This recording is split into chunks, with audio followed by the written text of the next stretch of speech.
ये परमेश्वर का वचन है, इसमें मेरा विश्वास है। ये परमेश्वर का वचन है, इसमें मेरा विश्वास है। ये परमेश्वर का वचन है, इसमें मेरा विश्वास है। आज से कुछ आयत पढ़ते हैं। सबसे पहली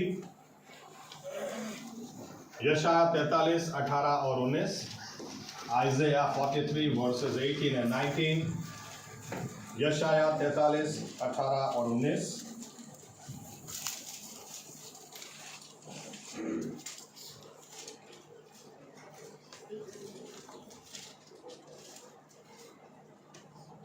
તમે આગલી વાતોનું સ્મરણ કરશો માં અને પુરાતન વિનાઓ ધ્યાનમાં લેશો માં। જુઓ હું નવું કામ કરનાર છું, તે હમણાં નીકળી આવશે, શું તમે તે જાણશો નહીં? હું તો અરણ્યમાં માર્ગ ને ઉજ્જડ પ્રદેશમાં નદીઓ કરી આપીશ। दूसरा भाग पढ़ेंगे, दूसरा कोरिन्थी 5 और 17। दूसरा कोरिन्थी 5 और 17।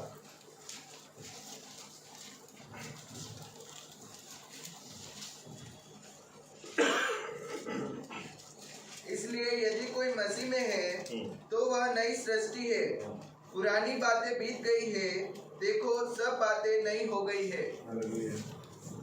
आइए दुआ करें।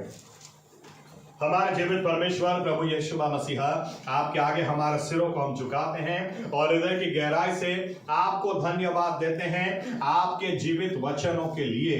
इन वचनों के द्वारा आप हमसे बात करें, आप हमसे व्यवहार करें। पवित्र आत्मा को आप हम पर उंडेल दें ताकि पवित्र आत्मा वचन की सच्चाई में हमें लेकर जाए और वचन की सच्चाई हमें मुक्त कर दे, ताकि हम सिर्फ सुनकर चले न जाएं, लेकिन सुने, ग्रहण करें, नए निर्णयों को लें और उन निर्णयों के द्वारा मान और महिमा सिर्फ और सिर्फ हम आप ही को दें। आप बोलें और महिमा आप लें।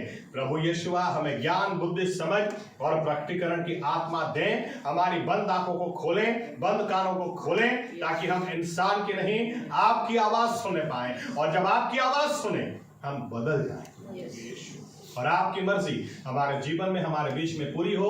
आप ही के नाम को ऊपर उठाते हुए, धन्यवाद देते हुए ये प्रार्थना प्रभु यीशु मसीहा के नाम से हम करते हैं। साथ में कहेंगे आमीन। धन्यवाद प्रभु यीशु मसीह। बैठ सकते अपनी जगह।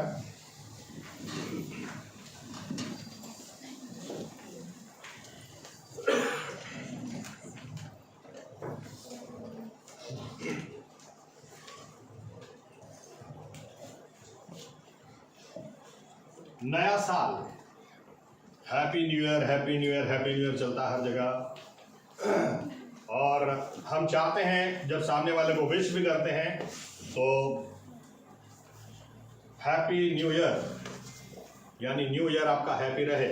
आमीन आमीन। लेकिन दिक्कत यह है कि कई बार हमारे जीवन में सिर्फ दिन बदलते हैं, साल बदलते हैं, लेकिन कुछ नया नहीं आता है। कुछ नया नहीं आता तो कुछ हैप्पी भी नहीं आता है। हैप्पी आने के लिए नया कुछ आना जरूरी है। आमीन आमीन। नए कपड़े आते तो अच्छा लगता है, नए जूते आते तो कपड़ा अच्छा लगता है, नया घर आए तो अच्छा लगता है, नई गाड़ी आए तो अच्छा लगता है। आमीन आमीन। जिसको शादी नहीं हुई उसकी बात, नई लाड़ी आए तो अच्छा लगता है। आमीन। कुछ नया जीवन में होना चाहिए। आमीन आमीन। और बाइबल का परमेश्वर चाहता है, वो तो यूं बोलता है, मैं नया करने वाला परमेश्वर हूं। आमीन। देखो मैं नए काम करने वाला परमेश्वर हूं, नया काम करने वाला परमेश्वर हूं। तुम मुझे कहां रेगिस्तान दिखा रहे हो, इसके अंदर मैं झरनों को बहाने वाला परमेश्वर हूं। तुम कहां मुझे उज्जड़ जगह खंडेर दिखा रहे हो, मैं उसको हरा भरा करने वाला परमेश्वर हूं। आमीन आमीन। लेकिन यहां पर परमेश्वर हमारे सामने एक बात को रख रहे हैं, नया तब तक नहीं आता जब तक पुराना नहीं जाता। आमीन। परमेश्वर ने क्या बोला कि मैं नया करूंगा, लेकिन तुम्हें भी एक काम करना है, पुरानी बातों को याद करना मत। आमीन। यानी एक शर्त रखी गई है, तुम पुरानी बातों को छोड़ दोगे, तुम अगर पुरानी बातों को त्याग करोगे, पुरानी बातों को याद नहीं करोगे, तो देखो मैं नया करूंगा। आमीन। और कई बार हमारे लिए यही मुश्किल होता है, पुरानी बात हम छोड़ ही नहीं सकते, पुरानी आदत छोड़ ही नहीं सकते, पुराने रीति रिवाजों को छोड़ नहीं सकते, पुरानी बातों को यहां तक हम पकड़े रखते हैं, फिर अपेक्षा रखते हैं कि नया कुछ आए। नया नहीं आ सकता जब तक पुराना जाएगा नहीं। आमीन। यही बात दूसरी तरह से नए नियम में लिखी गई है, जो कोई मसीह यीशु में है, यानी यहां पर भी शर्त रखी गई है, जो कोई मसीह यीशु में है उसके लिए लिखा गया है, देखो पुरानी सारी बातें चली गई, देखो सब कुछ नया हो गया। आमीन। यहां पर भी सब कुछ नया होने के लिए पहले पुराना जाना तो चाहिए। जब पुराना जाता ही नहीं तो नया आएगा ही नहीं। आमीन। और इसीलिए कई बार दिन निकल जाते हैं, वर्ष बीत जाते हैं, हैप्पी न्यू ईयर करते हैं। आज 30 दिसंबर है, मैं आज दारू पीऊंगा, कल भी मैं दारू पीऊंगा, 1 तारीख से एकदम बंद, जिंदगी भर हाथ नहीं लगाऊंगा। 1 तारीख को सुबह 7 बजे, 10 बजे, 11 बजे, 12 बजे, 1 बजे पीना ही पड़ेगा, क्योंकि साल बदल गया है, हम नहीं बदले हैं। तो वो नया कुछ आएगा ही नहीं जब तक पुराना जाएगा नहीं। आमीन। आमीन। और इसीलिए आपके सामने 4-5 पॉइंट्स में लाकर रखना चाहता हूं। यूसुफ के जीवन से कुछ बातें हम सीखना चाहते हैं, हमारे जीवन में उतारना चाहते हैं। आयतें बहुत सारी हो जाएंगी, इसलिए मैं सभी नहीं निकालूंगा, लेकिन पहला पॉइंट मैं यहां से शुरू करूं कि जैसे परमेश्वर ने कहा, चल और एक उदाहरण, प्रभु यीशु के शब्दों में प्रभु यीशु यूं बोलते हैं, तुम्हें नया दाखरस तो चाहिए, लेकिन पुरानी मशक, पुरानी थैली को बदलना नहीं है, वो पुराना ही रखना है। तो पुरानी थैली के अंदर, चमड़े की थैली के अंदर जब दाखरस डालोगे तो दाखरस वो पुरानी थैली को फाड़ देगा। अगर नया कुछ चाहिए तो पहले तुम्हें नया बना पड़ेगा। आमीन। तुम ही नए नहीं हो तो नयापन कुछ नहीं आएगा। नई आशीष चाहिए तो तुम्हें नया बनना पड़ेगा। अगर कपड़ा पुराना है, फटा है, उसको रफू करने के लिए अगर तुम पुराना नया कपड़ा लगाते हो तो धोने के बाद नया सिकुड़ जाएगा, और जब नया सिकुड़ेगा तो पुराने को फाड़ देगा। अगर रफू करना है तो पुराने के ऊपर पुराना ही लगेगा, नए के ऊपर ही नया लग सकता है, लेकिन पुराने के ऊपर नया नहीं लगेगा। आमीन। और यहां पर हमको नई आशीष चाहिए, नई चंगाई चाहिए, नई बातें चाहिए, लेकिन हम तो वही के वही हैं। मैं तो ये नहीं छोड़ूंगा, मैं तो ये जाने नहीं दूंगा, मैं तो ये कभी होने नहीं दूंगा, तो नई आशीष नहीं आ सकती। और अगर आई, आपको वो बर्बाद कर देगी। आशीष नहीं रहेगी। आमीन। और इसीलिए बाइबल हमें बताती है, नया साल अगर मिला है और अगर हम चाहते हैं कि कुछ नया हो तो हमारे पास भी कुछ नया निर्णय होना चाहिए। आमीन। आमीन। आमीन। यूसुफ के जीवन से शुरुआत करते हैं। सबसे पहला पॉइंट मैं आपके सामने लाकर रखना चाहता हूं कि बाइबल बताती है यूसुफ को परमेश्वर ने एक सपना दिया, और उस सपने में यूसुफ ने क्या देखा? पहली बार देखा कि 11 पुड़ियां उसके आगे, उसकी पुड़ी खड़ी हो गई तो उसके आगे वे झुक गए। दूसरा सपना देखा, सूरज और चांद और 11 तारे उसके आगे झुक गए। दूसरी तरह से मैं कहूं तो नया साल शुरू करने से पहले हमें यह सोचना है, इस साल के लिए हमारे पास कोई ध्येय है क्या, कोई गोल है क्या?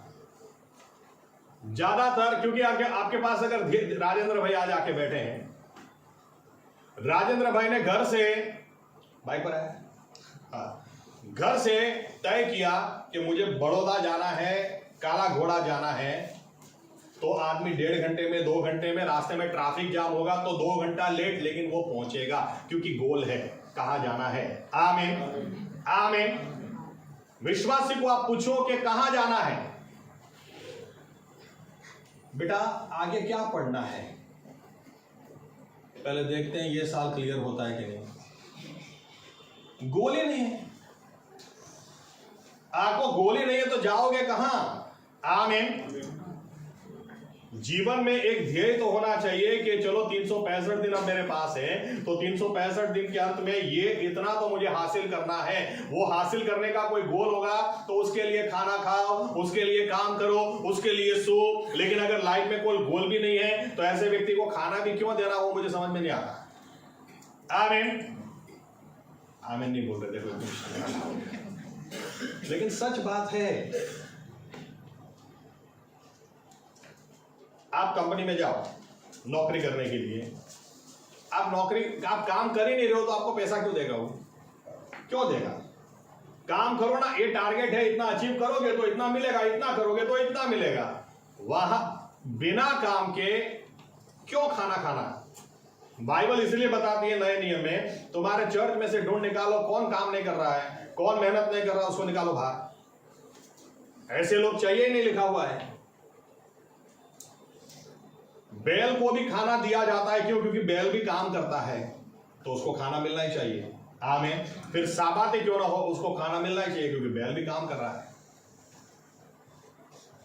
लेकिन मैं बात कर रहा हूं कि हमारे पास कोई गोल, कोई ध्येय होना चाहिए। बाइबल का परमेश्वर जब वो मूसा के सामने उतर आया तो उसने क्या बोला कि मूसा मेरे पास गोल है, मैं अपने लोगों को मिस्र से छुड़ाकर कनान में ले जाने आया हूं। वो यूं नहीं बोलता है कि मैं मिस्र से छुड़ाकर देखते हैं फिर क्या करते हैं, नहीं, गोल है उसके पास, मिस्र से छुड़ाकर मुझे कनान में ले जाना है। आमीन आमीन। कई लोग शुरू में एक गोल बनाएंगे, मुझे 1 साल में बाइबल पूरा करना है, बाइबल पढ़ना है। अच्छा गोल है, कुछ बनाओगे तो करोगे ना। अगर आप 1 साल के लिए गोल बनाओगे फिर आपको अंदाजा मारोगे कि दिन के मुझे 15 अध्याय पढ़ने हैं, लेकिन आज मैं 10 ही पढ़ पाया तो कल मुझे 20 पढ़ने ही पड़ेंगे। तो गोल होगा तो आप करोगे, लेकिन गोल ही नहीं है तो क्या करोगे? आमीन आमीन। कोई तो ध्येय चाहिए कि नहीं लाइफ के अंदर। बस सोए उठे सोए उठे सोए उठे। लेकिन नया साल अगर हमें मिला है तो हमें पहले सोचना होगा कि मेरी लाइफ का कोई गोल है या नहीं। आमीन आमीन।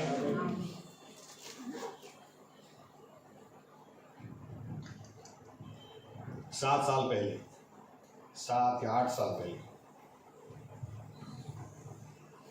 8 साल, बड़ौदा में एक व्यक्ति को मैं मिला। तो मेरे घर पे आते थे, अच्छी हमारी दोस्ती हो गई। एक्टिवा पे तब आते थे। मैंने उनसे एक बार पूछा कि क्या साहब कितनी मेहनत करते हैं यार, कितना भागदौड़ करते हैं यार? बोलते सर तय किया है, मेरा राजस्थान में इतना कुछ है, सब छोड़ छाड़ के मैं आ गया, मुझे उधर से 1 रुपया नहीं चाहिए, मुझे इधर अपनी प्रॉपर्टी बनानी है। दिन का 200 किलोमीटर मैं घूमता हूँ, 200 किलोमीटर दिन का नहीं घूमा तब तक मैं घर नहीं जाता। मैं बिजनेस प्लान, लोग वो मल्टी लेवल मार्केटिंग करते थे, मुझे लोगों को ये प्लान दिखाना, मैं उनको बोलता था 3,500 रुपये का एक प्लान, यार कितने लोगों को दिखाओगे, कौन लेगा? बोलता वो मैं नहीं जानता।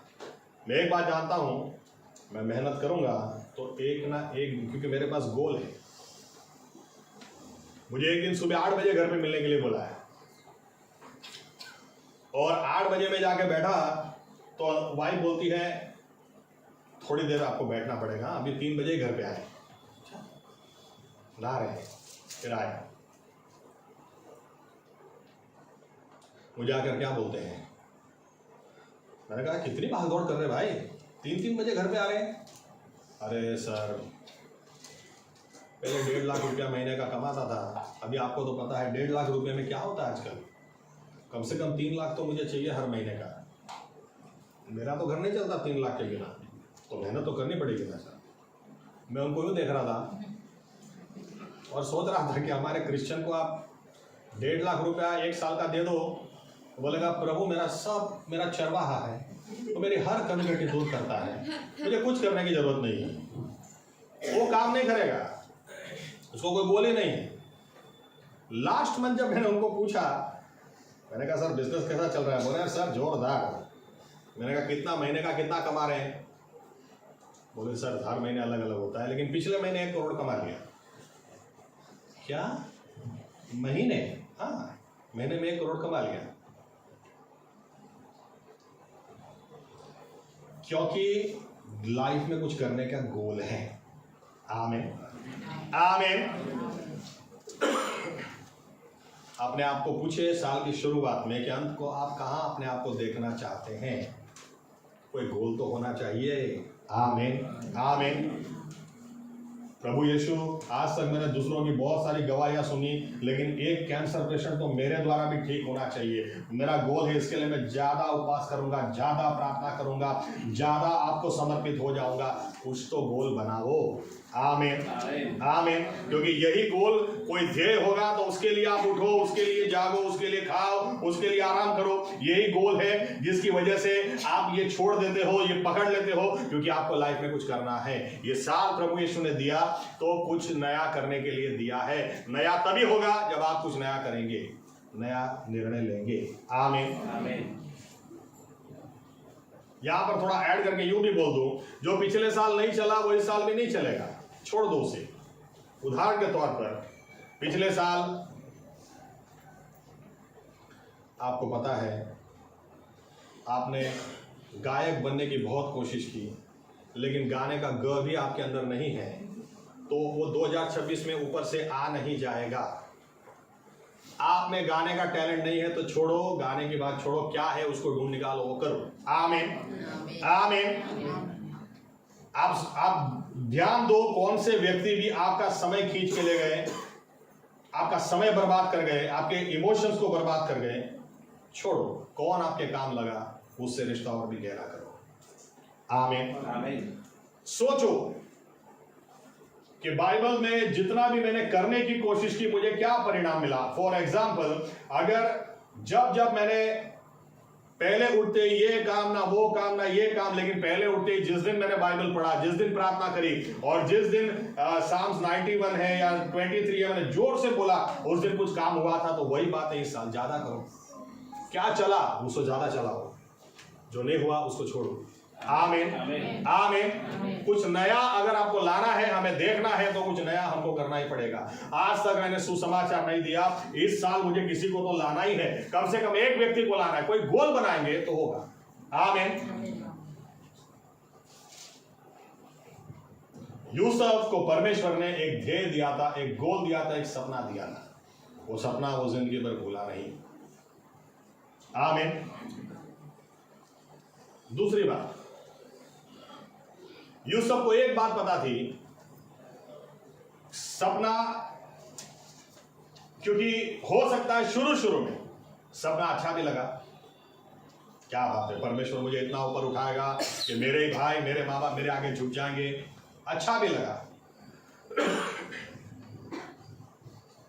लेकिन जब यही भाई उसको बेच दें, यही भाई उसको मिस्र में बेच दें, तो मिस्र में जाने के बाद अगर आप, जैसे आज लोग निकल आते हैं इंटरव्यू लेने के लिए, अगर हम पहुंच जाए यूसुफ के पास, पोटीफार के घर, यूसुफ क्या आपको लगता है कि आपका सपना अभी भी पूरा हो सकता है? क्या बोलेगा यूसुफ? और वहां तो फिर भी ठीक है, जेल के अंदर जब उसको डाल दिया जाए और वहां जाकर पूछे जेल के अंदर से, सलाखों के पीछे उस साइड, और यूसुफ क्या आपको लगता है परमेश्वर आपको यहां से ऊपर उठा सकता है? बोला भाग इधर से निकल। यूसुफ को एक बात पता थी, अगर आप और हम चाहते हैं, या तो हमको समझ में ना भी आए कि क्या हो रहा, कैसे हो रहा है, क्यों हो रहा है, लेकिन परमेश्वर की उपस्थिति साथ में हो तो सब कुछ हो सकता है। आमीन। हम कितनी बार कोशिश करते हैं, कितनी बार हम क्या बहाने निकालते हैं, ये व्यक्ति ने टांग अड़ा दी इसलिए मेरा काम अटक गया, ये व्यक्ति ने ऐसा किया इसके लिए मेरे जीवन में बर्बादी आ गई, ये व्यक्ति ने ऐसा किया, ये व्यक्ति ने ऐसा किया। लेकिन आप सोचे यूसुफ के बारे में, यूसुफ फिर भी ऊपर गया, उसके भाइयों ने उसको बेच दिया। लिखा है जब अपने भाइयों को दूर से ये देखता है, इसके भाई इसको दूर से देखते हैं, ये अपने भाइयों को देखकर खुश हो जाता है, यही भाई उसको देखकर बोलते हैं देखो स्वप्न खो रहा है, इसको मार डालो। अभी आप यूसुफ के बारे में, उसकी मेंटल परिस्थिति के बारे में आप सोचें, लिखा हुआ है यूसुफ को यही भाइयों ने पकड़कर खड्डे में जब डाल दिया, और ये लोग ऊपर बातचीत कर रहे हैं, एक भाई बोल रहा है उसको मार देते हैं। यूसुफ सोच रहा होगा ना, अरे मारने की क्यों बात कर रहे हो, मैंने ऐसा तो क्या किया कि तुम मुझे मारने की या खत्म करने की बात कर रहे हो। और दूसरे भाई बोलते हैं अरे नहीं नहीं नहीं, इसको तो छोड़ना ही नहीं है। सही में आज के बाद क्या आपको ये यूसुफ शायद चिल्ला खा के हो, अरे भाई ऐसा होगा तो मैं आज के बाद कुछ नहीं बोलूंगा, लेकिन मुझे मारो मत। लेकिन बाइबल बताती है कि इन्होंने उसे बाहर निकाला और इश्माइलियों को बेच दिया। आप उसके हालात को उस वक्त सोचे, मेंटल परिस्थिति सोचे कि जब वो चिल्लाया होगा, उस वक्त बोला भी होगा कि नहीं भाई ऐसा मत करो, मैं ऐसा मत करो, मुझे मत फेंक दो, मैं आज के बाद तुम कहोगे वैसे करूंगा। लेकिन एक भाई ने उसकी सुनी नहीं। आप सोचें ऐसा व्यक्ति कितनी कड़वाहट से भर जाए, कितने गुस्से से भर जाए कि बाइबल कहती है कि जब वो अपने पिता के घर में राजकुमार की तरह था, यहां पर उसको चांदी के सिक्कों को लेकर गुलाम के भाव में बेच दिया गया। आप सोचें, और किसी और ने नहीं बेचा, उसके खुद के भाइयों ने बेचा। उसके खुद के भाइयों के आगे कितनी बार वो रोया होगा, कितनी बार वो गिड़गिड़ाया होगा। लेकिन बाइबल हमें यूं बताती है कि यूसुफ के बारे में क्या लिखा है पता है? चलो पढ़ते हैं। पोटीफार के घर में पढ़ो, उत्पत्ति 39, जेनेसिस 39, 1, 2 और 5। 1, 2 और 5।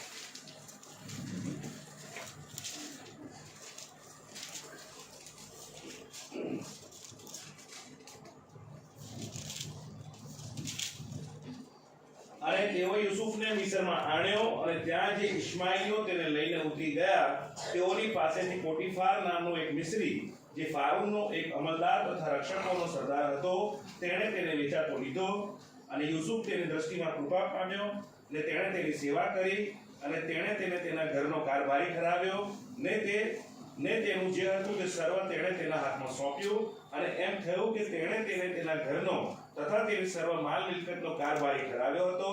ત્યારથી યહોવા યુસુફને લીધે તે મિસ્રીના ઘરને આશીર્વાદ દીધો અને ઘરમાં તથા ખેતરમાં જે સર્વ તેનું હતું તે પણ यहोवाનો આશીર્વાદ હતો।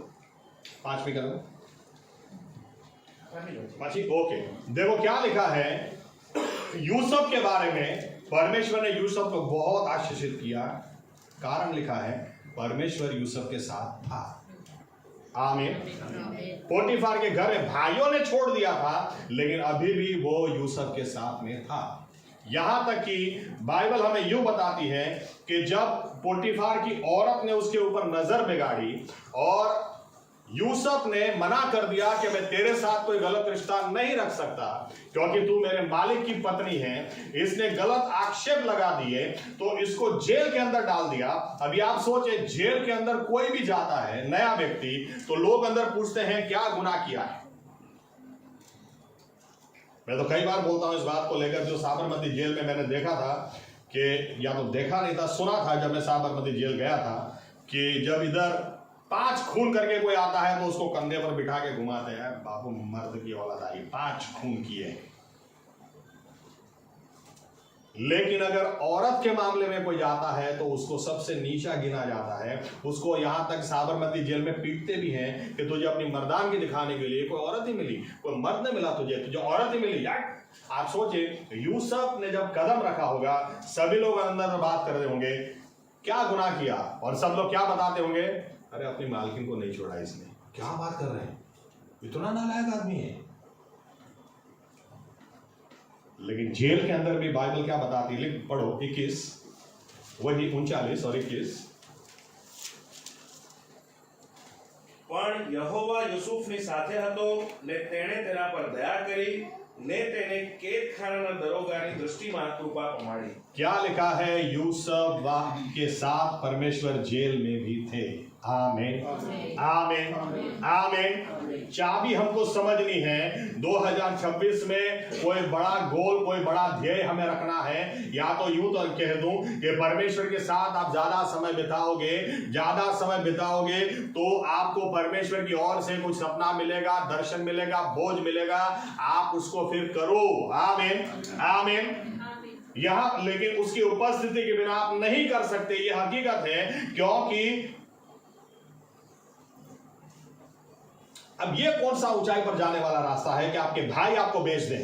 यहां से कौन ऊपर जा सकता है कि आपके भाई आपके दुश्मन हो गए? ये कौन सा ऊपर जाने वाला रास्ता हो सकता है कि आपके घर की मालकिनी आपके ऊपर नजर बिगाड़े और आपके ऊपर गलत आक्षेप डाल दे? कहां ऊपर जाने का रास्ता है? लेकिन चाबी ये है कि परमेश्वर उसके साथ में था। 2026 में अगर हम ध्यान रखेंगे, ये व्यक्ति मेरे साथ में नहीं है, चलेगा, ये मेरा भाई आज मेरे साथ नहीं है, चलेगा, लेकिन परमेश्वर मेरे साथ में है या नहीं, क्योंकि उसके बिना मैं कुछ भी नहीं कर सकता, लेकिन वो मेरे साथ में होगा तो सारी बातें मिलकर मेरे लिए भलाई ही उत्पन्न करती हैं। आमीन, आमीन। मुझे परमेश्वर की उपस्थिति मेरे साथ में चाहिए। क्यों परमेश्वर यूसुफ के साथ में था, कारण भी देना चाहता हूं। अब जब पोटीफार की स्त्री, पोटीफार की औरत इसके ऊपर नजर खराब करती है, यह आदमी जवाब क्या देता है? आप देखिए, पढ़ो 39।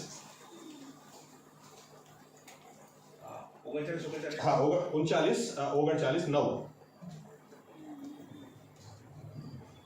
આ ઘરમાં મારા કરતા કોઈ મોટો નથી અને તેણે તારા વિના બીજું કંઈ જ મારાથી પાછું રાખ્યું નથી, કેમ કે તું તેની સ્ત્રી છે, માટે એવું મોટું કુકર્મ કરીને હું દેવનો अपराधी કેમ થાઉં? अब देखिए, जनरली क्या होता है कि अगर आप किसी को हर्ट कर दो या कोई आपको हर्ट कर जाए, इसके बाद किसी को ईश्वर याद नहीं आते हैं, इसके बाद तो मैं बदला लूंगा ना, ये करूंगा ना, ये ऐसा कर दूंगा ना, वैसा कर दूंगा। ये आदमी यूसुफ बहुत ही जवान था और अपने भाइयों ने इसको बेच दिया। यहां आपको क्या लगता है शैतान हमारी कैसी परीक्षा करता है? इसकी नहीं की होगी क्या? इसको कान में आके नहीं बोलता होगा शैतान उस वक्त भी कि कहां गया तेरा परमेश्वर जब तेरे भाई तुझे मारने की बात कर रहे थे? कहां गया तेरा परमेश्वर जब तुझे खड्डे के अंदर इन लोगों ने डाल दिया? कहां गया तेरा परमेश्वर जब तेरे भाइयों ने तुझे बेच दिया? और कहां था तेरा परमेश्वर जब तेरी मालकी ने तुझे ऊपर गलत आक्षेप लगाया? इसके बावजूद भी यूसुफ क्या बोलता अपनी मालकिन को? वो बोलता है कि मैं अपने ईश्वर के खिलाफ कैसे पाप कर सकता हूं। अभी भी वो परमेश्वर की महिमा करता है। परमेश्वर तो परमेश्वर ही है। भाइयों ने गलत किया होगा, लेकिन मेरे परमेश्वर ने गलत नहीं किया।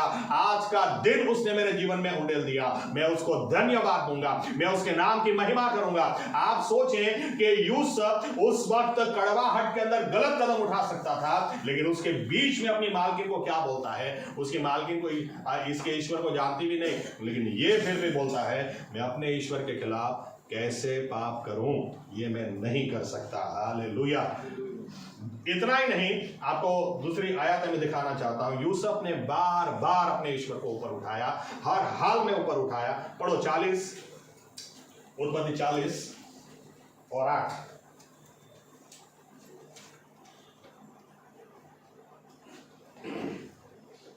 અને તેઓએ તેને કહ્યું, અમને સ્વપ્ન આવ્યું હતું ને તેનો અર્થ બતાવી શકે એવો કોઈ નથી. અને યુસુફે તેઓને કહ્યું, અર્થ બતાવો એ શું દેવનું કામ નથી? એ શું છે તે કૃપા કરીને મને કહો. अब यूसुफ को जब जेल में डाला गया था तो वहां पर बाइबल बताती है राजा के 2 आदमी वहां पर थे। दोनों को अलग अलग सपने आए और वे जानना चाहते थे इसका क्या मतलब हो सकता है। तब किसी ने बताया कि जाकर यूसुफ को पूछो, वो सपनों का अर्थ कहकर बता सकता है। और जब यूसुफ के पास आए तो यूसुफ यूं नहीं बोलता है आपड़े એટલે આવું પડ્યું ને, क्या बोलता है? अरे नहीं नहीं मैं नहीं। सपनों का अर्थ बताना हो तो परमेश्वर के हाथ में बोलता है। हालेलुया। वहां पर भी वो अपने परमेश्वर को ऊपर उठाता है। आप देखो ये कौन सी कंडीशन में है? जेल के अंदर बैठा हुआ है, गलत आक्षेप की वजह से सजा काट रहा है। इसके बावजूद भी क्या बोलता है? इसके बावजूद भी बोलता है नहीं, वो सपनों का अर्थ बताना वो तो परमेश्वर के हाथ में है। वहां पर भी वो अपने परमेश्वर की महिमा करता है। उसको आप शांति से बैठकर पढ़ोगे, कितने वर्ष इसके गए, कितना समय इसका गया, तो आपको अंदाजा आएगा। ऑलमोस्ट 13 साल जितना समय इसने ऐसे ही हालातों में बिताया। 13 साल वो पीटता रहा, गलत आक्षेप, ये ना वो ना, इसके बावजूद अपने परमेश्वर की महिमा करना उसने बंद नहीं किया। 3 महीने का सवाल नहीं है, 3 साल का सवाल नहीं है, लेकिन इसने बार बार, यहां तक कि जब उसको मौका मिला, राजा को सपना आया, लिखा है फारू राजा को जब सपना आया तो फारू राजा ने यूं बोला कि अपने सारे जादूगरों को इकट्ठा किया, मुझे इसका अर्थ कहकर बताओ। जब कोई ने कहकर बताया तब राजा को एकदम से, अब सोचो, आपने कभी अनुभव किया हो, जब ये विषय निकलता है तब मैं बोलता हूं कि आपकी किसी के साथ अच्छी जान पहचान हो और फिर वो अचानक से आपको जाने ही नहीं, पहचाने ही नहीं, तो कैसा हो जाए। जैसे साथ में उदाहरण देता हूं,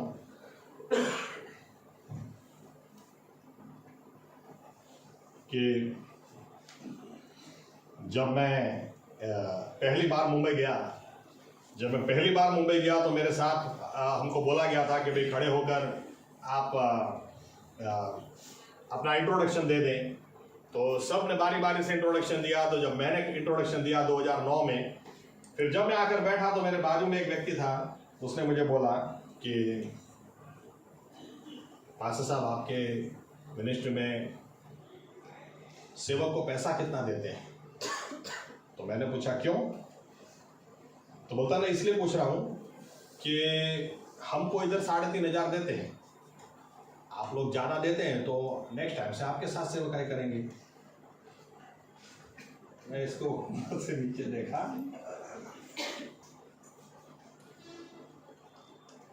मैंने कहा सॉरी, आप 3,500 में काम करो, हम कुछ नहीं देते। साथ में बैठे हैं, अच्छी खासी हमारी बातचीत हुई है। नेक्स्ट टाइम जब मिला वो आदमी ने मुझे पहचाना ही नहीं। 5-6 साल तक मैं उसको मिलता रहा वहां कॉन्फ्रेंस में, उसने मुझे कभी पहचाना ही नहीं। अब मैं तो समझ रहा था कि क्यों मुझे नहीं पहचान रहा है, लेकिन आप सोचो, यूसुफ एक आदमी को बोलता है 3 दिन में राजा तुझे वापस अपने पास बुला लेगा। जब राजा तुझे अपने पास बुला लेना तो राजा को जाकर बोलना मुझे याद करना, क्योंकि मैंने रेप की कोशिश नहीं की थी, फिर भी मैं गलत आक्षेप की वजह से जेल में हूं, मुझे याद करना। लिखा है 2 साल तक भूल गया ये आदमी। आप सोचे, यूसुफ हर रोज राह देखता होगा जेल के अंदर, एक दिन तो बुलावा आएगा, एक दिन तो बुलावा आएगा। इसके बावजूद भी यूसुफ के पास कोई फरियाद नहीं है।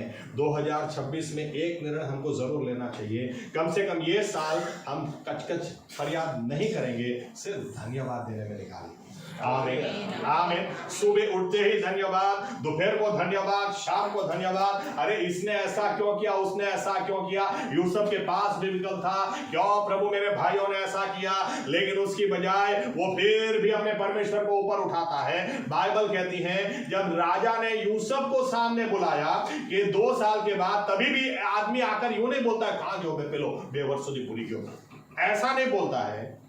आराम से आके राजा के साथ क्या बात करता है, चलो पढ़ो 41 जेनेसिस 41:16, 41 और 16। यूसुफ ने फिरौन से कहा, मैं तो कुछ नहीं जानता, परमेश्वर ही फिरौन के लिए शुभ वचन देगा। फिर फिरौन यूसुफ से कहने लगा, मैंने अपने स्वप्न में देखा। बस चलेगा। बाइबल कहती है जब फिरौन बोलता है कि हमने ऐसा सुना है कि तू सपनों का अर्थ कहकर बताता है, इसका जवाब सुनो। बोलता है मैं नहीं, परमेश्वर कहकर बताता है। आमीन आमीन। यहां पर भी ये अपने परमेश्वर की महिमा करता है, परमेश्वर को ऊपर उठाता है। उतना ही नहीं, ये जब अपने भाइयों को भाषण दे रहा है, सामने अपने भाइयों को बिठाकर बोलता है, तभी भी क्या बोलता है, पढ़ो उत्पत्ति 50:19 और 20। उत्पत्ति 50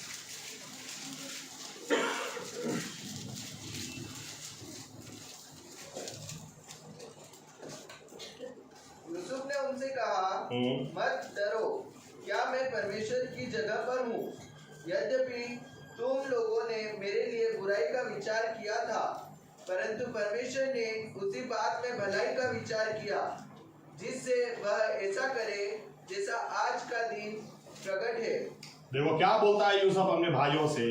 यूसुफ बोलता है तुम अब मुझसे डरो मत, ऐसा नहीं है कि मैं तुमसे बदला लूंगा। तुमने मेरा बुरा करना चाहा, लेकिन परमेश्वर ने उन्हीं बातों को मेरे लिए भलाई में परिवर्तित कर दिया। आमीन। क्यों?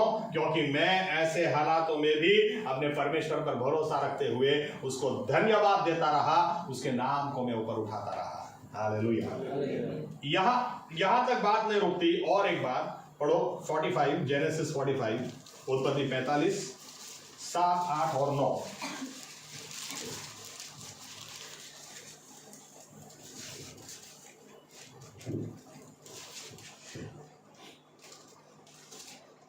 इसलिए परमेश्वर ने मुझे तुम्हारे आगे इसलिए भेजा कि तुम पृथ्वी पर जीवित रहो और तुम्हारे प्राणों के बचने से तुम्हारा वंश बढ़े।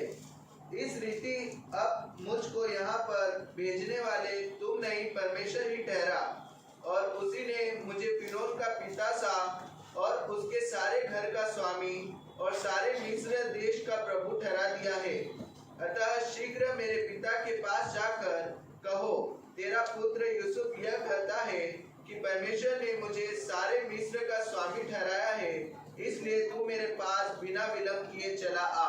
देखो अब यूसुफ क्या बोलता है। बाइबल यूं बताती है, अगर ऊपर क्या आयतें पढ़ोगे तो लिखा हुआ है कि जब ये अपने अभी भाई को ये पहचान गया था, इसके भाई इसको पहचान नहीं पाए, क्योंकि बरसों के बाद ये लोग आमने सामने आए थे। ऑलमोस्ट 20 साल के बाद ये लोग आमने सामने आए थे। और यूसुफ पूरा बदल चुका था, और वो तो मिस्र का राजा था, राजकुमार था, तो उसको पहचानना मुश्किल था, लेकिन ये अपने भाइयों को पहचान गया था। लेकिन यहां पर 45 की आयत शुरुआत में लिखा हुआ है कि यूसुफ ने अपनी पहचान दी अपने भाइयों से, कहा कि तुमने अभी तक मुझे नहीं पहचाना, मैं यूसुफ हूं। और जब इसके भाइयों ने सुना, इनके पसीने छूट गए। लेकिन लिखा है यूसुफ रोया। यूसुफ जब अपने भाइयों से ये बात कर रहा था तो ऐसा लिखा है, पूरे मिस्र में लोगों ने सुना। ऐसी भाषा यहां पर इस्तेमाल की गई है, यानी इतना जोर से वो रोया। वो क्यों रोया? क्योंकि जब पहली बार वो खड़ा था और उसके भाई उसके सामने जाकर झुके और उसके पास से अनाज लेकर गए, यूसुफ को शायद समझ में आया होगा उस वक्त कि मुझे जो परमेश्वर ने सपना दिया था, मुझे जो दर्शन दिया था, वो यही था। और आज मेरे भाई मेरे आकर झुककर मेरे पास से अनाज लेकर गए। परमेश्वर ने जो कहा वो पूरा हुआ। लेकिन पूरी बात उसको अब समझ में आती है कि परमेश्वर की योजना ये नहीं थी कि तुम लोग मेरे आकर झुकोगे। ये बोलता है परमेश्वर की योजना तो ये थी कि मेरे द्वारा मेरा परिवार पूरा बच जाए, पूरा परिवार संभल जाए। इसके लिए परिवार से परमेश्वर ने 20 साल पहले मुझे अलग कर दिया। तुमने मुझे नहीं बेचा, तुमने मुझे नहीं धुतकारा, लेकिन पर यहोवा परमेश्वर तुम्हारे आगे मुझे यहां पर लेकर आया ताकि आज के दिन मेरा परिवार मेरे द्वारा बच जाए। हालेलुया। जो कोई परमेश्वर को महिमा देता है उसको परमेश्वर की योजना समझ में आती है। लोग आपको धक्का नहीं दे रहे, हो सकता है वही, क्योंकि जिन लोगों ने मूसा को धक्का दिया,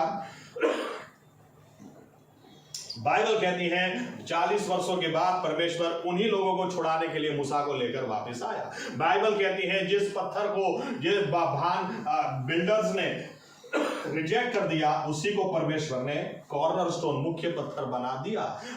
परमेश्वर यहां पर भी यूसुफ के भाइयों ने यूसुफ को नकार दिया, लेकिन यही भाई उनके उद्धार का कारण बना। आमीन आमीन। कितनी सारी बार हमारे पास बस इसकी वजह से हुआ, इसकी वजह से हुआ, इसकी वजह से हुआ, उसकी वजह से हुआ, लेकिन यूसुफ के पास ये बातें नहीं थी। यूसुफ के पास ये बातें थी कि फिर भी परमेश्वर की उपस्थिति मेरे साथ बनी रहे तो मैं नीचे से भी ऊपर जा सकता हूं। परमेश्वर की उपस्थिति मुझे चाहिए। रूबेन नहीं होगा तो चलेगा, जुड़ा नहीं होगा तो चलेगा, इसाकार नहीं होगा तो चलेगा, लेकिन परमेश्वर मेरे साथ में होगा तो मुझे नीचे से ऊपर जाने से कोई नहीं रोक सकता। लेकिन परमेश्वर उसको ऊपर नहीं ले गया, सिर्फ इस जगह पर ले गया जहां से वह अपने भाइयों के लिए उद्धार का कारण बन सके। हालेलुया। अब उसको समझ में आ रहा है, इसलिए वो इतना जोर से रोया कि मेरे सामने झुकने की बात नहीं थी, ये तो मेरे द्वारा मेरे परिवार को संभाल लेने की, बचा लेने की बात थी। हालेलुया। हालेलुया। 2026 में निर्णय होना चाहिए हमारे पास। अगर हमें कुछ नया चाहिए, कुछ नया, तो कुछ नई बातें हमारे पास होनी चाहिए। आमीन। वही का वही इधर का। पहले कई लोग हमारे कैसे हैं पता है, 2 और 2 इनको 5 करना है, नहीं होगा। 2 और 2 4 ही होता है। ठीक है, तो हम कश्मीर जाएंगे, कश्मीर में भी 2 और 2 4 ही होगा। तो अभी हमको इजराइल जाना है, इजराइल जाके भी 2 और 2 4 ही होगा। चलो कनाडा जाते हैं, कनाडा जाके भी 2 और 2 4 ही होगा। अगर आपको 5 करना है तो 1 2 को हटाकर उधर 3 डालना पड़ेगा, तो ही 5 होगा। 2 और 2 5 कभी नहीं होगा। आमीन। आमीन। यानी कुछ पुराने को हटाकर कुछ नया लाओगे तो ही नया होगा, वरना नहीं होगा। आमीन। 2026 मैंने सितंबर के लास्ट वीक में बोला था, इसलिए ज्यादा नहीं बोलता, लेकिन 2026 20 का आंकड़ा वो धीरज का आंकड़ा है, प्रार्थना का आंकड़ा है। 26 का आंकड़ा वो परमेश्वर के नाम की महिमा का आंकड़ा है, क्योंकि हिब्रू में जो यह वह है YHWH, उसका आंकड़ा 10 5 6 और 5, उसका टोटल होता है 26। ये है 2026। 26 यहां तक कि हिब्रू वर्ष जो है 5786, 5 + 7 + 8 + 6 होता है 26। पहली बार ऐसा हो रहा है कि हिब्रू यह साल का जो आंकड़ा है और यह आंकड़ा 26 मिक्स हो रहा है। यहां तक कि बाइबल हमें यह भी बताती है कि 26 का आंकड़ा जो डायरेक्ट बाइबल में नहीं है, फिर भी पहली बार जब आप बाइबल पढ़ना शुरू करते हैं और 26वीं आयत पर आते हैं, तो पहली बार वहां पर हम देखते हैं इंसान के बारे में पहली बार जहां पर बात होती है वो 26वीं आयत में होती है। और बात भी कैसे होती है, परमेश्वर बोलते हैं मुझे अपने जैसा कोई बनाना है, और इंसान को परमेश्वर ने अपनी प्रतिमा में बनाया। आमीन। आमीन। और मैंने आपको उस वक्त कहा था 5786, 5 वो अनुग्रह का आंकड़ा है, 7 संपूर्णता का, 8 नई शुरुआत का, और 6 इंसान का आंकड़ा है, क्योंकि परमेश्वर ने छठे दिन इंसान की रचना करी। और इसीलिए ये वर्ष परमेश्वर ने अपने महिमा के लिए और हमें जहां भी हम गिरे वहां से उठाकर जहां पहले होना चाहिए वहां पर बिठाने के लिए वर्ष दिया है। आमीन।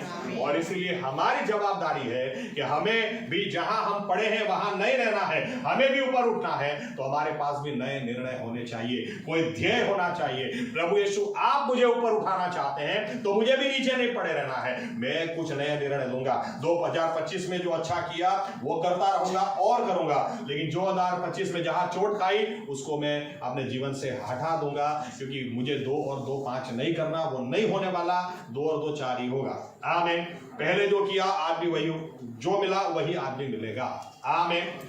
और इसलिए हमारे पास यूसुफ के जीवन से कुछ सीखने की बातें हैं। हर बात में परमेश्वर को महिमा दो, हर बात में। सांसारिक लोग अगर ऐसा बोले ना कि राजेंद्र भाई की वजह से मैं बर्बाद हो गया, तो समझ में आता है आत्मिक लोग कैसे ऐसा बोल सकते हैं। आत्मिक लोगों को तो यह बोलना चाहिए कि जो परमेश्वर को फिर भी चाहता है और फिर भी उसके संकल्प के मुताबिक उसको बुलाया गया है, उसके लिए सारी बातें मिलजुल कर भलाई ही उत्पन्न करती हैं। आमीन। मैं तो अपने परमेश्वर को महिमा दूंगा, मैं उसको धन्यवाद दूंगा, मैं उसके नाम की बड़ाई करूंगा। सारा आदर, सारा मान, सारी महिमा उसी को दूंगा। मेरे ही भाई मेरे खिलाफ क्यों ना हो जाए, मुझे बेच क्यों ना दिया जाए, गलत आक्षेप क्यों ना लगाया जाए, फिर भी मैं ये ख्याल रखूंगा मेरा परमेश्वर मेरे साथ है या नहीं, और उसके लिए मैं उसको महिमा दूंगा। आमीन। आमीन। आखिरी पॉइंट, चलो पढ़ते हैं एक आयत, नीति वचन 18 और 16।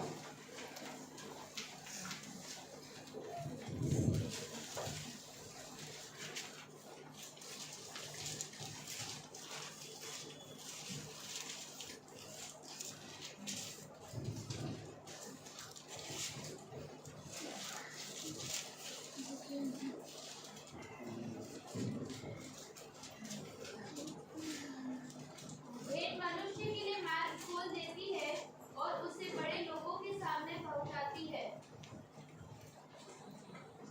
क्या लिखा है यहां पर, आपका जो टैलेंट है ये आपके लिए रास्ता खोलेगा। आमीन। आमीन। और आपका टैलेंट आपको राजाओं के समक्ष या बड़े लोगों के बीच में जाकर खड़ा कर देगा। आमीन। यूसुफ अगर नीचे से ऊपर गया तो उसके पीछे का बहुत बड़ा कारण क्या था? उसका तालन। क्या तालन था? सपनों का अर्थ कहकर बता सकता था। आमीन। उसको मटन बनाने नहीं आता था, उसको चिकन बनाने नहीं आता था, अच्छी दाल वो नहीं पका सकता था, उसको क्या आता था बाइबल में लिखा ही नहीं, कुछ भी नहीं आता था, सिर्फ इतना आता था सपनों का अर्थ कहकर बता सकता था। ये उसका टैलेंट था। आमीन। और बाइबल हमें यह बताती है आपका टैलेंट आपको बड़े लोगों के बीच में ले जाएगा, आपका टैलेंट आपके लिए रास्ता खोलेगा। आमीन। दिक्कत कहां है? हमें अपना टैलेंट दिखता ही नहीं है, हमें सामने वाला ही टैलेंटेड दिखता है। ये हमारी सबसे बड़ी दिक्कत है। हम लोग ये देखते हैं क्या गाता है भाई, क्या बजाता है भाई, क्या नाचता है, मेरे को तो कुछ आता ही नहीं, तो हम उसको देखकर कोशिश करते हैं फिर उसके जैसा करने की। लेकिन वो उसका टैलेंट है, वो आपका नहीं है। आपका टैलेंट क्या है? परमेश्वर ने आपको अलग बनाया है तो कुछ ना कुछ आप में डाला जो किसी और में नहीं है। आमीन। आमीन। आमीन। यहां पर लिखा हुआ है जेल के अंदर यूसुफ को कौन सी चीज काम लगी? लिखा है 2 व्यक्ति के सपनों के अर्थ उसने कहकर बताया, और इसलिए एक व्यक्ति को उसी तरह से मार दिया गया जैसे यूसुफ ने बोला, दूसरे को उसी तरह से बचा लिया गया। और जब फिरौन को जब सपना आया तो लिखा है सपनों का अर्थ कौन कहकर बताएगा? तो एक व्यक्ति था जिसके अंदर टैलेंट था, एक व्यक्ति था जिसको ये भेंट परमेश्वर ने दी थी, उसी को उसकी भेंट की वजह से, उसके टैलेंट की वजह से फिरौन के सामने ले जाया गया। आमीन। आमीन। इसलिए उसको ऐसा नहीं बोला कि स्पाइसी मटन बनाना आता है, रोटी कितनी अच्छी बनाता है, नहीं, सपनों का अर्थ कौन कहकर बताएगा? और बाइबल बताती है यूसुफ को उसके टैलेंट की वजह से सीधा जेल से वो राजा के सामने ले जाया गया और वहां से मिस्र का राजकुमार बना। आमीन। आमीन। यूसुफ की पढ़ाई उसको राजा के सामने नहीं ले गई। बाइबल ये नहीं बताती आपकी पढ़ाई आपको ले जाएगी। अब यहां पर एक बात और भी मैं बोलता हूं, इसका मतलब ये नहीं है कि नहीं पढ़ना है, क्योंकि जब यही संदेश मैंने सूरत में दिया तो हमारे सूरत चर्च की सबसे होशियार लड़की अंकित भाई की लिया, वो आके बोलती है आज से पढ़ने का बंद, क्योंकि पढ़ाई हमको ऊपर ले नहीं जाने वाली, मेरा टैलेंट मेरे को ऊपर ले जाएगा। तो मेरे को भी आके बोलती है साहब आज से पढ़ने का बंद। मैंने कहा यही बात तेरे माँ बाप को समझा जाके, मेथी पाक देंगे।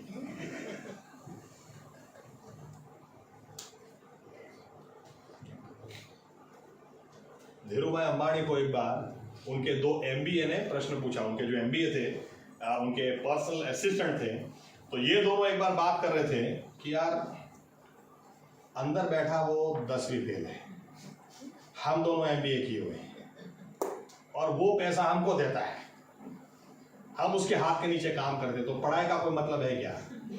तो बोलते चलो धीरूभाई को पूछते हैं। जब धीरूभाई अंबानी के पास गए और बोला कि धीरूभाई ऐसा हम डिस्कस कर रहे थे तो आप ही बता दो पढ़ाई का कोई महत्व है क्या?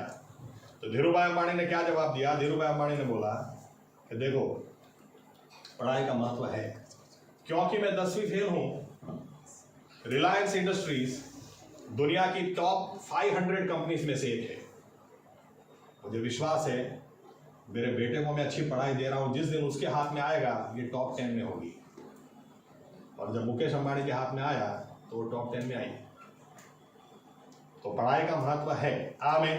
पहले ही बच्चे सोच ले बस पढ़ना बंद, उसके पहले मैंने बोल दिया, लेकिन पढ़ाई हमको इतना अंधा ना कर दें कि हमें अपना टैलेंट ही देखना बंद हो जाए, क्योंकि बाइबल कहती है आपके लिए आपका तालन, आपका, क्योंकि टैलेंट का मीनिंग ही ये होता है कि इस आपका जो टैलेंट है इसके बिना लोगों को चल ही नहीं सकता, यही तो आपका इंपॉर्टेंस है। आमीन। आमीन।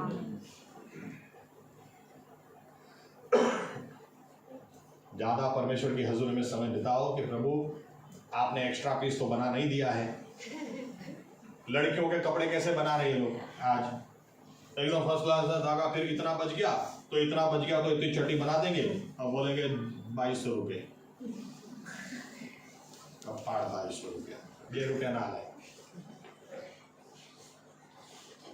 ऐसे परमेश्वर ने हमको नहीं बनाया है। आमीन। हर एक को भय के साथ, आश्चर्य के साथ, टाइम लेकर बड़ी अलग योजना के साथ बनाया। इसलिए एक जेरोक्स कॉपी परमेश्वर ने नहीं निकाली। आमीन। लेकिन दिक्कत की बात ये, हमको अपना टैलेंट ही नहीं पता है। शैतान इसीलिए चाहता है तुम पीते रहो, तुम खाते रहो, बस दिन पसार करते रहो, लेकिन अपने टैलेंट के बारे में मत सोचो। लेकिन बाइबल बताती है आपका टैलेंट ही आपको ऊंचे लोगों के बीच में ले जाएगा। आमीन। आमीन। औरतों को भी सोचना है, पूरा दिन बस प्रभु मेरे को तो भिंडी काटने की, झाड़ू पोछा करने का और पंखा साफ करने का, यही है क्या? नहीं, ये नहीं है। कुछ तो परमेश्वर ने आप में डाला जो और किसी में नहीं है। आमीन। दाऊद के बारे में आप सोचो, बाइबल बताती है जब साउल के ऊपर दुष्ट आत्मा उतर आती थी तो उसको वो दुष्ट आत्मा एक ही व्यक्ति निकाल सकता था और वो दाऊद था। और दाऊद क्यों वो दुष्ट आत्मा निकाल सकता था? दाऊद को परमेश्वर ने म्यूजिक का इतना अद्भुत टैलेंट दिया था कि बाइबल बताती है परमेश्वर की आराधना करने के लिए उसने इंस्ट्रूमेंट भी खुद बनाया। वीणा आज आपकी बाइबल बिना आपका चलेगा नहीं। आप गूगल में डाल दो, किधर भी डाल दो, हार्प किसने खोजा, तो आप दाऊद में विश्वास करो ना करो, नाम दाऊद ही आएगा, क्योंकि दाऊद ने ही वीणा को खोजा और वीणा को उसने खुद खोजा परमेश्वर की उपस्थिति, परमेश्वर की आराधना करने के लिए। और जब वो बजाता था तो साउल का दुष्ट आत्मा निकल जाता था। आमीन। और ये टैलेंट दाऊद का था, इसकी वजह से वो सीधा ही साउल के घर में पहुंच गया। राजा के फेस टू फेस आपका तालंत आपको राजाओं के सामने ले जाएगा। आमीन। आपका क्या टैलेंट है, खोज निकालो उसको। दूसरों के पीछे अंधे मत हो जाओ। कई लोग इतने अंधे हो जाते हैं, जैसे मैंने कहा कि म्यूजिक का म इनके अंदर है नहीं, और बैठ जाते हैं, नहीं वो गाता है तो मैं भी गाऊंगा, वो बजाता है तो मैं भी बजाऊंगा। अरे तुम्हारी पूरी जिंदगी निकल जाएगी, कुछ हाथ में नहीं आएगा। लेकिन कुछ परमेश्वर ने ऐसा डाला है जो और किसी को नहीं दिया, उसको खोज निकालो। आमीन। आमीन। 68 इयर्स की उम्र में एक बूढ़ा आदमी बैठा पेड़ के नीचे, सोच रहा है कि जीऊं कि मर जाऊं, जीवन में कुछ है ही नहीं। फिर एकदम से ख्याल आता है कि नहीं यार, लोगों ने मुझे इतना तो बोला कि आपके जैसी चिकन कोई नहीं बनाता, चलो लोगों को खिलाते हैं, उसी बहाने बाकी की जिंदगी निकालते हैं। और वो आदमी ने KFC शुरू किया और आज KFC पूरी दुनिया में है। आमीन। फिंगर लिकिंग, क्या लिखते हैं? फिंगर लिकिंग, इधर भी चाट जाओ। क्या टैलेंट था? बस चिकन बनाने का। कितनी उम्र में? 68 69 की उम्र में। कुछ तो आपके अंदर है। आमीन। 2026 याद रखना, प्रश्न आएंगे और कैसे कैसे आएंगे हमको नहीं पता, क्योंकि ट्रंप ने नाइजीरिया वालों को धमकी दी कि अभी अगर तुमने क्रिश्चियनों को मारा तो मैं तुमको छोड़ूंगा नहीं, और क्रिसमस के दिन ही बम डाले और बोला मैरी क्रिसमस। और नए साल में वेनेजुला को कब्जा कर लिया। आज ही पेपर में पढ़ा, इंडिया को बोला तुमको सस्ता तेल चाहिए, रशिया से बंद कर दो, वेनेजुला से मैं देता हूं। अरे वेनेजुला तुम्हारा कहां से हो गया? नहीं बोलता मेरा है। अभी शुरुआती 2026 की ऐसी है, तो आगे क्या होगा हमको क्या पता। आमीन। लेकिन हमको ये पता है कि उतार चढ़ाव कितना ही क्यों ना है, लेकिन परमेश्वर की उपस्थिति हमारे साथ में होगी तो हम आराम से 31 दिसंबर तक जाएंगे। उतना ही नहीं, कुछ गवाही लेकर आएंगे। आमीन। आमीन। और उसके लिए परमेश्वर और किसी चीज का इस्तेमाल नहीं करेगा, आपके तालंत का इस्तेमाल करेगा। आमीन। आमीन। लेडीज ये कभी भी कपड़े खरीदने जाती हैं तो आज तक किसी भी बहन को पूछना कि सामने वाले को यूं पूछती है आप कितना पढ़े लिखे हैं? नहीं, कौन देखता है कितना पढ़ा लिखा है? तो वो लगा मैडम ये लहंगा नई स्टाइल में आया है और इसको आप ये देखो, इसके साथ ये बहुत मैच करेगा। आपने लिया तो बहुत अच्छा है, लेकिन मैडम मैं क्या बोलता हूँ, एक सजेशन देता हूँ, इसके साथ मेरे हिसाब से ये लहंगा ज्यादा जाएगा और ये ज्यादा जाएगा। हाँ यार सही बात है। लेने गए थे एक जोड़ी और 2 जोड़ी लेके बाहर आए सामने वाले की बोली के ऊपर। आमीन।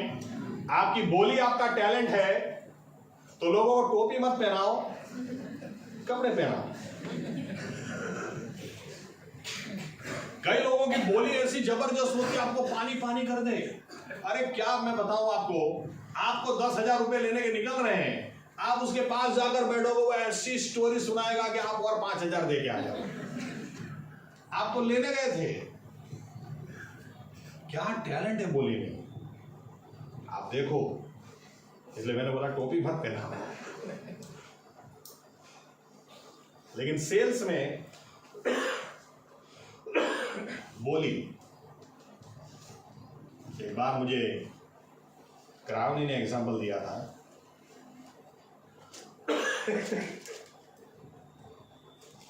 टारगेट ही अचीव नहीं हो रहा था किसी का, और जगदीश भाई पहुंच गए।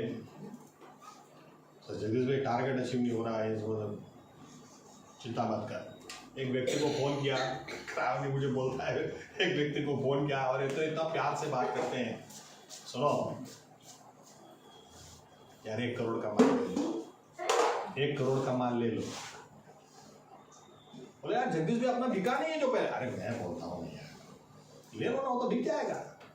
तो क्राउनी बोलता है ले लिया 1 करोड़ का माल, उसके पास स्टॉक पड़ा है, फिर भी ले लिया।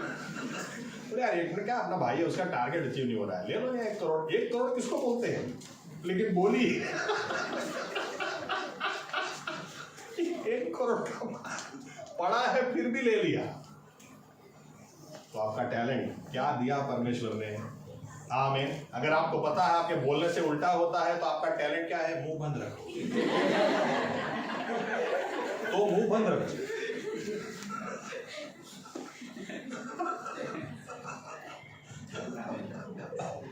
लेकिन जानो आपको कुछ तो परमेश्वर ने दिया है। आमीन आमीन। लाइफ वेस्ट मत करो। 2026 तक या तो 25 तक जो हो गया आगे टाइम वेस्ट मत करो। परमेश्वर ने कुछ तो दिया है जो और किसी में नहीं है। आमीन आमीन। एक एग्जांपल मैंने बहुत पहले दिया था, वो देकर मैं खत्म करूं। देखो परमेश्वर ने, पहले यूं बोल दूं, परमेश्वर ने हर किसी को जो जवाबदारी दी उसके टैलेंट के हिसाब से दी। उदाहरण के तौर पर परमेश्वर ने मूसा से यूं नहीं कहा कि मूसा क्वायर को खड़ा कर मेरी आराधना करने के लिए। मूसा के पास वो संगीत की आत्मा थी नहीं, वो दाऊद के पास थी। तो दाऊद ने इजराइल का पहला क्वायर खड़ा किया, 3,000 लोगों का क्वायर, क्योंकि दाऊद वो खुद संगीतकार था, संगीत को समझता था। उसने आसाफ को खड़ा किया, कोरा के संतानों को खड़ा किया, वर्शिप लीडर्स उन्हें बनाया। और दाऊद अगुवाई करता था, और नहीं होता था तो ये लोग अगुवाई करते थे। इसीलिए भजन संहिता में आसाफ के लिखे गीत हैं, कोरा के संतानों के लिखे गीत हैं। ये दाऊद के वर्शिप लीडर्स थे, दाऊद ने इनको अपॉइंट किया था। मूसा को परमेश्वर ने आसमान खोल के तंबू दिखाया, तंबू व्यवस्था दिखाई।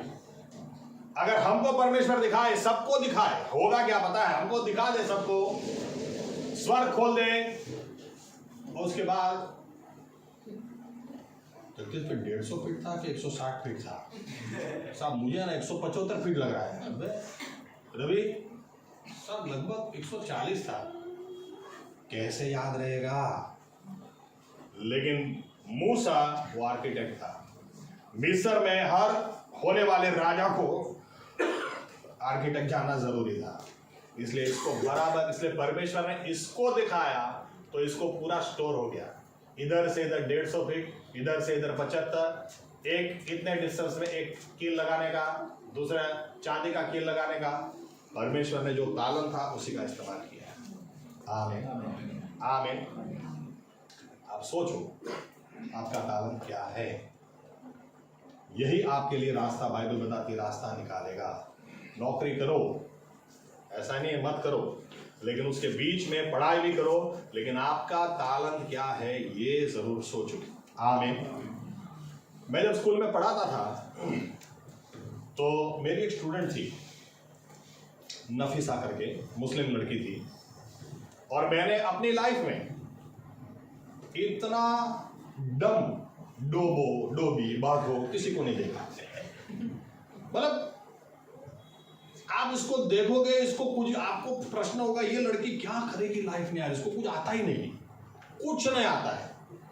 यहां तक कि जब मेरे हाथ में वो आई 8th स्टैंडर्ड के अंदर, तो मैं सोचता था इस 7th से 8th में कैसे आई। आटली डफोड़ में कससे दी हुई। यहां तक कि वो 9th में कैसे गई वो भी मुझे प्रश्न था, ये पास कैसे होती है। आपको मैं एक्सप्लेन नहीं कर सकता, जितना भी करूं उससे भी डोबी, इतनी डोबी।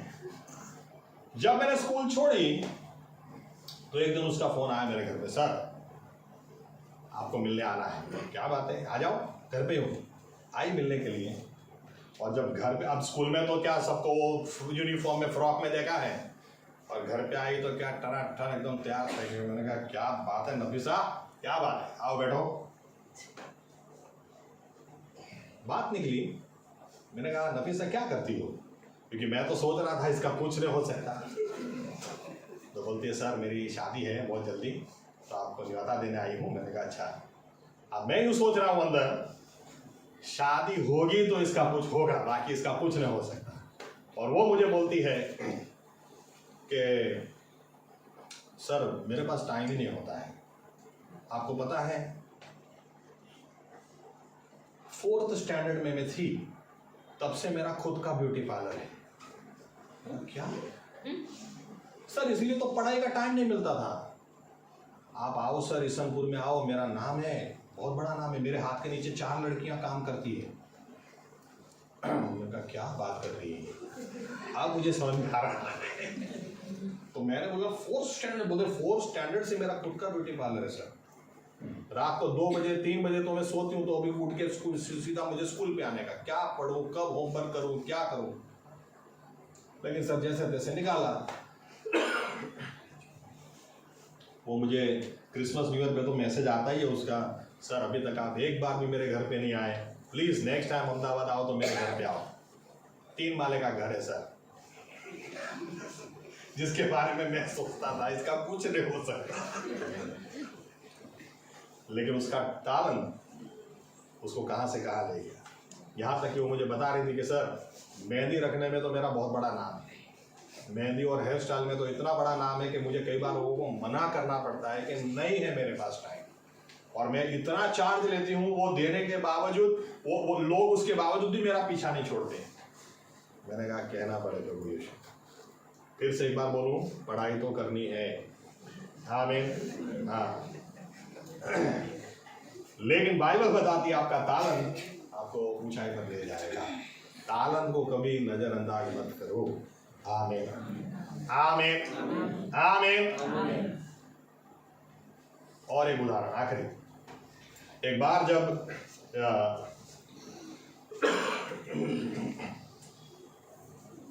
चर्च में एक पास्टर साहब जब संदेश दे रहे थे कि आपका तालंत ही, बाइबल हमें बताती है आपका तालंत आपको ऊंचाइयों पर ले जाएगा। देखो जो आपका तालंत है वो बढ़ो। अगर आपको संगीत का है, संगीत में आगे बढ़ो। गाने लिखने की इच्छा है, लिखो। म्यूजिक बनाने की इच्छा है, बनाओ। एक ना एक दिन आपका तालंत ही आपके लिए रास्ता निकालेगा। आमीन आमीन। जब पास्टर साहब ने संदेश दिया, संदेश खत्म करने के बाद एक आदमी आकर बोलता है, पास्टर साहब मेरे लिए तो कोई रास्ता ही नहीं, मुझे तो कुछ आता ही नहीं, कोई तालंत नहीं है, कुछ भी नहीं। पास्टर साहब ने बोला ऐसा हो ही नहीं सकता, आपको ध्यान में नहीं होगा, लेकिन कुछ तो होगा, कुछ तो होगा। बात करते करते एकदम से आदमी को बोला कि पास्टर साहब चीज केक में अच्छा बना लेता हूँ, लोग प्रशंसा करते हैं, इसके अलावा मुझे कुछ नहीं आता। तो पास्टर साहब ने बोला तो भाई जिसको 2-2 3-3 तालंत हो ना उसके लिए मुश्किल है। तो तुम्हारे पास तो एक ही है, तुमको तो कोई कंफ्यूजन ही नहीं है, बस केक बनाओ, खिलाओ और पैसा कमाओ। तो ये व्यक्ति ने बोला, कैसे पास्टर साहब, आप मुझे समझाओ। तो पास्टर साहब ने बोला, तुम क्या करते हो? बोले, मैं इस ऑफिस के अंदर प्यून हूँ। बोले, कल ही केक बना के ले जाओ और अपने ऑफिस में बॉस को खिलाओ। एक कदम उठाओ, बाकी परमेश्वर रास्ता खोलेगा। यह आदमी केक बना के ले गया, ऑफिस में बॉस को खिलाया। तो बॉस ने बोला, यार कौन सी बेकरी से लाया है? बोले, सर मैंने बनाया। चल निकल इधर से, मैंने बनाया। इतने बरसों से नौकरी करता है, मुझे पता नहीं क्या? अरे सर, इतने बरसों से नौकरी करता हूं लेकिन कभी आपको मैंने नहीं खिलाया, ये मैंने बनाया। अरे तू निकलना इधर से। कौन सी बेकरी से लाया बता? सर मैंने बनाया। सच में तूने बनाया? तो एक काम कर, कल मेरी बेटी की बर्थडे है, 50 लोगों के लिए बना के ले आया। जब ये आदमी सॉरी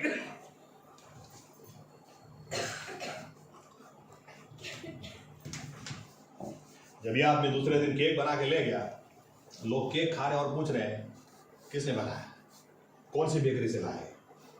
तब इन्होंने बोला, किसी बेकरी से नहीं, मेरे ऑफिस में जो काम करता है वो आदमी ये बनाता है। बोले, हमारा इतना ऑर्डर ले लो, हमारा इतना ऑर्डर ले लो। ये गवाही तो शायद मैंने 20 साल पहले सुनी थी। तभी वो गवाही में बता रहे थे, आज पूरे अमेरिका में उनकी बेकरी से करोड़ोंपति आदमी है, सिर्फ चीज केक के ऊपर। कुछ नहीं आता, सिर्फ चीज केक ही आता है। कुछ नहीं आता है, सिर्फ सपनों का अर्थ ही कहकर बता सकता है। बस कौन सी बड़ी बात है? अरे यही बड़ी बात है कि आपका भेंट, आपका तालंत ही आपके लिए रास्ता निकालेगा, ऊंचाई पर ले जाएगा। आमीन आमीन आमीन। कभी भी दूसरों को टैलेंटेड देखकर ऐसा मत सोचना परमेश्वर ने मुझे ही कुछ नहीं दिया है। परमेश्वर ने एक एक को अलग बनाया है। जो आपको दिया वो और किसी को नहीं दिया है। आमीन। यूसुफ की भेंट यूसुफ के लिए रास्ता निकाल लाई, आपकी भेंट आपके लिए रास्ता निकाली। आइए अपनी जगह खड़े हो जाए। हम तय करें 2026। परमेश्वर का वचन कहता है कुछ नया करना है। मैं नया करना चाहता हूं, लेकिन उसके लिए तुम्हें पुराना छोड़ना पड़ेगा। तुम पुराना छोड़ोगे तो नया आएगा। और हमारे जीवनों में हम देखें कौन सी पुरानी बातें ऐसी हमने पकड़ के रखी जिसकी वजह से आज भी हम आगे नहीं बढ़ने पाए, उसको छोड़ दें। और कौन सी ऐसी बातें जो हमें काम लगी उसको और मजबूती से पकड़ लें। 2026 परमेश्वर ने उसके नाम की महिमा के लिए हमको दिया है।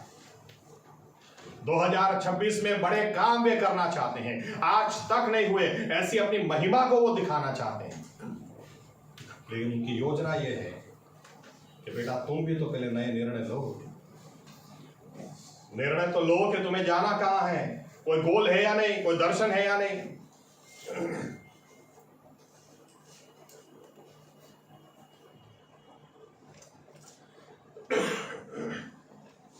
यूसुफ के साथ इतनी बुरी घटनाएं घटी थी कि पूरी जिंदगी वो अफसोस में बिता सकता था।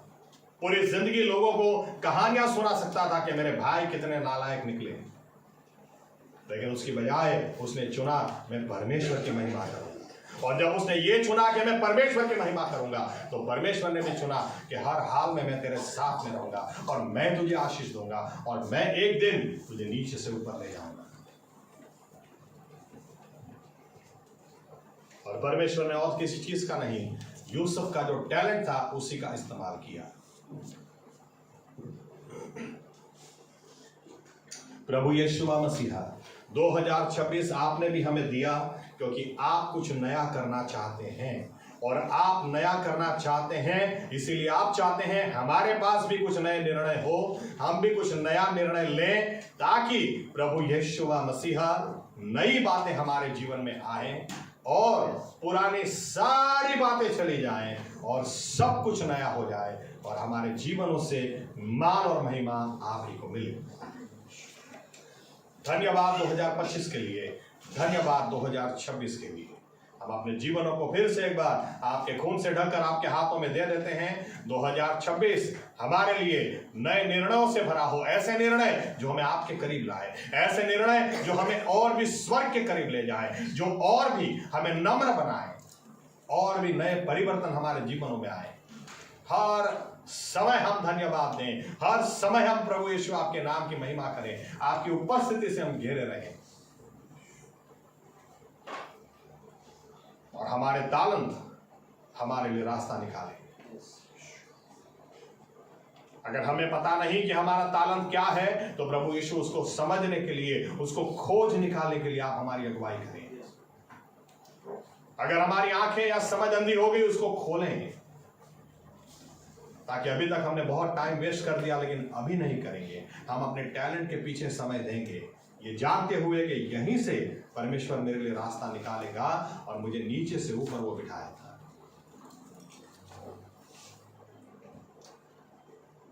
और ऐसे जीवन से 2026 में इतने बड़े काम हो जो आज तक नहीं हुए, ताकि ऐसी महिमा आपको हमारे द्वारा मिले जो आज तक नहीं मिली।